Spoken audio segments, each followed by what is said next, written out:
Hi, Vic Veer, ENT surgeon. Merry Christmas, everyone. I wanted to thank you all for supporting the channel and my newsletter and other things I've been doing. And I'm going to give you a quick roundup of what's been happening this year because it's been a great year. All sorts of things have been happening.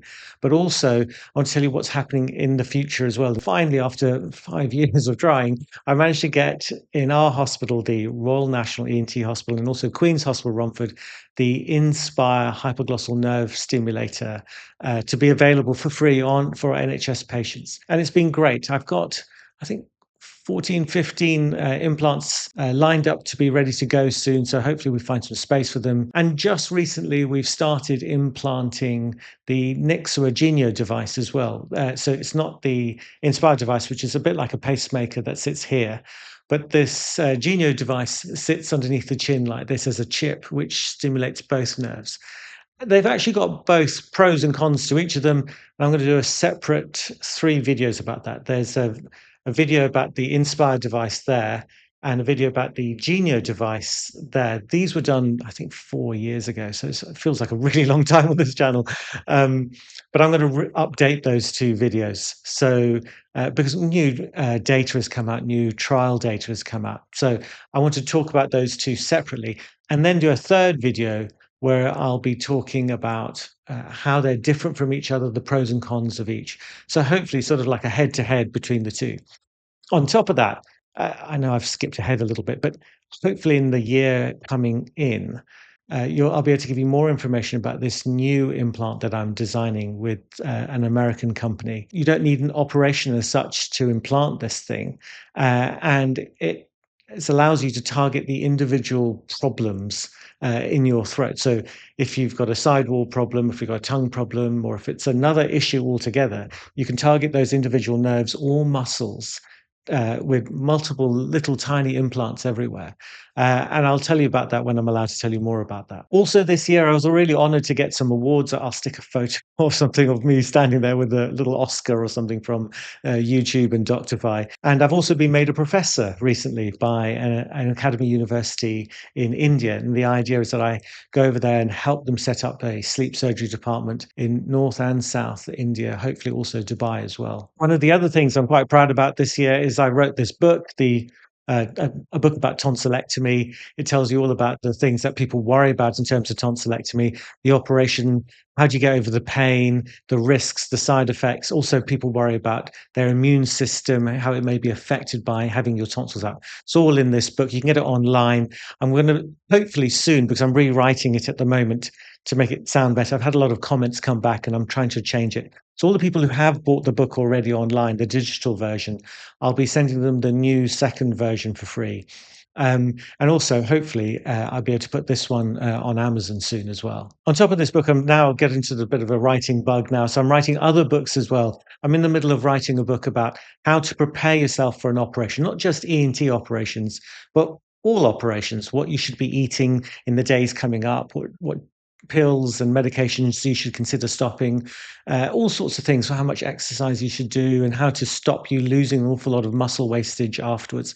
So that's one book. I'm doing one on turbinates and nose surgery. I'm doing one on drug-induced sleep endoscopy. I think it's all accumulating to make that book I've been trying to do for a long time about snoring and sleep apnea because it's a huge thing and a bit scared about the size of that book in its entirety. But I'm hopefully building up to that as well. So what I want to do is make a slightly different platform for me to provide information to people, which is going to be a podcast. And there I can just talk and talk and talk, give as much information as I possibly can about the research and look at the actual numbers.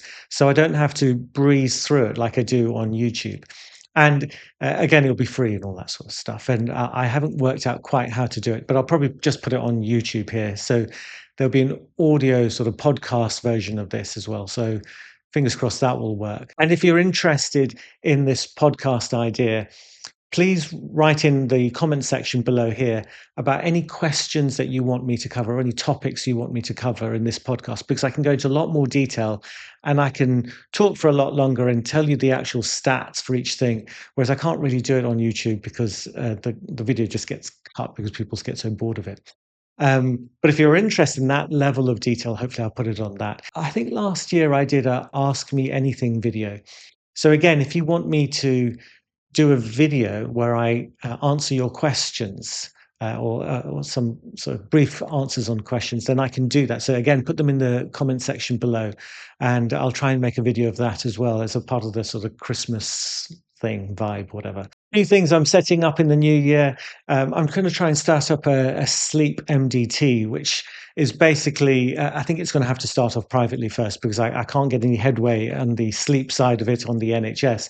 But the idea is to get a whole group of people together. So a neurologist, ENT surgeon, or another surgeon, such as a bariatric surgeon, a dentist, respiratory physicians, personal trainers, nutritionists, all those sorts of people together to help one individual patient. Because what I've noticed is a lot of people come in, see me, and I go, "Oh, look, do this. You've actually got insomnia, you've got restless legs, and you're overweight as well. I've sorted out this side of your sleep apnea, but you need all these other things sorted out as well." And these people go from clinic to clinic to clinic because a lot of people with sleep apnea have all these problems together at the same time. I'm hoping to then, therefore, bring this out on the NHS when I can prove that it actually makes a difference because no one believes me.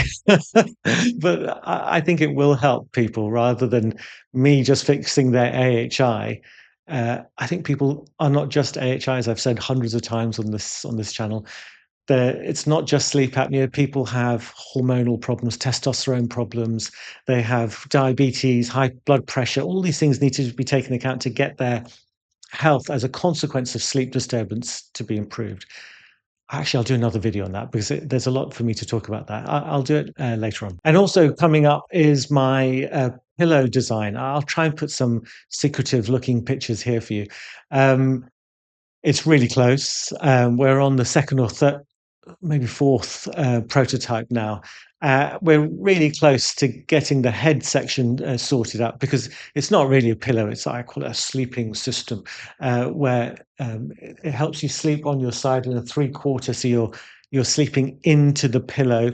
And so there's a hole there for you can sleep into. So you're not just sleeping on your side, so your tongue doesn't roll out of the way. You have to sleep into your pillow, so your tongue rolls out the way. There's a section where you can wear a CPAP mask as well, so you can move your tongue out the way, so the pressures don't need to be so high on your CPAP, and the tubing can go around the side. It keeps your mouth closed. It keeps you slightly extended as well. It's comfortable on your neck. It doesn't press on your ear. It doesn't hurt your shoulder because there's a section here as well for your chest. There's also a section for your hips as well because when your legs cross over, you can get hip problems if you're sleeping on your side for too long. There's also, if you're sleeping on your side, you tend to sleep like this, and you get shortening of your pectoris muscle. There's all sorts of things all together. This system, I call it. It's basically lots of interesting looking pillows, very weird looking pillows. So it will be by far the most advanced pillow system in the world. But I just need to make it, and it's so hard to make a product. It's unbelievable. And fingers crossed that'll be out soon. Everything takes so long.